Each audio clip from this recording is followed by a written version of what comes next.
Pressure কুকারে মাটনের এই রেসিপিটা যবে থেকে বানিয়েছি বাড়ি থেকে সবার বায়না এভাবেই মাটন বানিয়ে খাওয়াতে হবে। তার জন্য ১ কেজি পরিমাণে মাটন নিয়ে নিয়েছি। এর মধ্যে বড় চামচে ২ চামচ টক দই, ১ চামচ আদা রসুন বাটা, ১ চামচ লবণ, ১.৫ চামচ সর্ষের তেল দিয়ে ১ ঘন্টার জন্য খুব ভালোভাবে মাটনটাকে ম্যারিনেট করে নিলাম। অন্যদিকে 1/4 কাপ সর্ষের তেল, এখানে ৩টে বড় সাইজের পেঁয়াজ কুচনো দিয়ে দিয়েছি, একটুখানি চিনি দিয়েছি।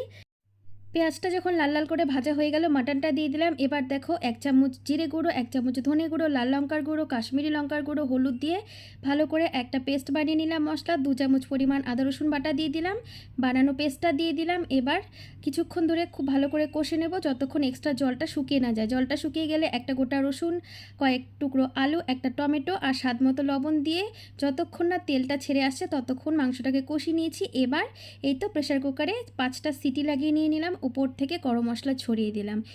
দারুণ খেতে হয়েছিল আর ঝোলটা দেখো দুর্দান্ত।